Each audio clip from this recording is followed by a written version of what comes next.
BJP जो है जो ये नई बीजेपी या जो नया गठबंधन है वो अपने सहयोगियों को कैसे संभालेगी।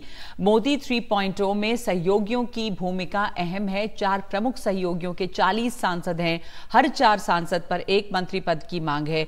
लोकसभा अध्यक्ष पद टीडीपी चाह रही है, ये खबर आ रही है। लोकसभा अध्यक्ष पद बीजेपी देने के लिए तैयार नहीं है। ये भी खबर है कि रक्षा मंत्रालय, वित्त मंत्रालय, गृह मंत्रालय, विदेश मंत्रालय पर भी समझौता बीजेपी नहीं करेगी।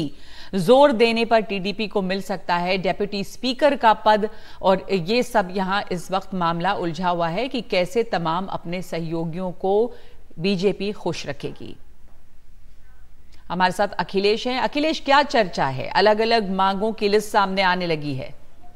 देखिए, आधिकारिक तौर पर तो सभी सहयोगी दल यही कह रहे हैं कि उन्होंने अपनी ओर से कोई मांग नहीं रखी है, क्योंकि जहां तक मंत्रिपरिषद के गठन का प्रश्न है, ये प्रधानमंत्री का विशेषाधिकार होता है।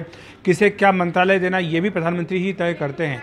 लेकिन हम जानते हैं कि गठबंधन सरकारों का दौर इस देश ने देखा है काफ़ी लंबे समय तक, और हमने ये भी देखा किस तरह से सहयोगी दल जो है मंत्रालयों की मांग को लेकर, पदों को लेकर, पोर्टफोलियोज़ को लेकर प्रेशर डालते हैं, अपनी डिमांड्स रखते हैं, और साथ ही बाद में सरकार बन भी जाती है तो उसके बाद भी कई फैसलों को इन्फ्लुएंस करने का प्रयास भी अपनी ओर से करते हैं। तो ऐसे में अब यही प्रश्न रहेगा कि जब टीडीपी और जेडीयू, इन 2 दलों की भूमिका काफ़ी महत्वपूर्ण हो गई है, क्या रोल उनका आगे रहने वाला है।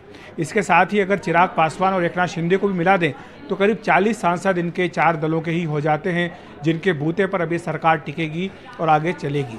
तो ऐसे में जाहिर सी बात है कि इन चारों दलों की अपनी अपेक्षाएं भी होंगी।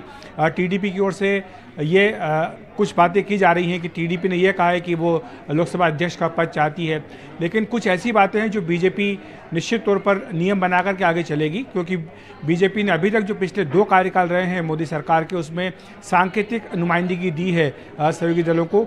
लेकिन इस बार सहयोगी दल अपनी संख्या के हिसाब से नुमाइंदगी चाहेंगे मंत्रिपरिषद में, तो उसका भी एक फार्मूला बनाना होगा कि किसको कितने सांसद पर कितने मंत्री पद मिलने हैं। और जहाँ तक पोर्टफोलियोज़ का प्रश्न है नगमा, ये तो बिल्कुल स्पष्ट है कि जो 4 बड़े मंत्रालय होते हैं, जिनको कि रायसीना हिल के मंत्रालय कहा जाता है, रक्षा, वित्त, गृह और विदेश, इनमें से चारों ही बीजेपी अपने पास रखना चाहेगी। इसके साथ ही जो इंफ्रास्ट्रक्चर के बड़े पोर्टफोलियो हैं, सड़क का हुआ, रेल मंत्रालय हुआ, ये भी बीजेपी अपने पास रखना चाहेगी। इसके साथ ही पीएम मोदी ने जिन 4 जातियों का जिक्र किया था, युवा, महिला, गरीब और किसान, इनसे जुड़े फैसले भी बीजेपी को आगे बड़े फैसले करने हैं। तो ऐसे में वो भी मंत्रालय बीजेपी चाहेगी कि उसके पास ही रहें।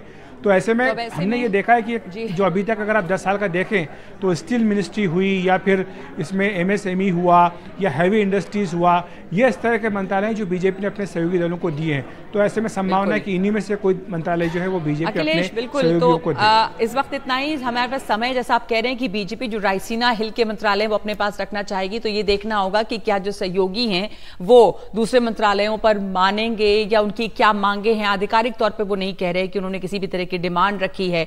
तो इस वक्त एक ब्रेक ले रहे हैं हम, और तमाम तरह की जो बातचीत चल रही है और किन लोगों से संपर्क साधा जा रहा है, एक ब्रेक के बाद।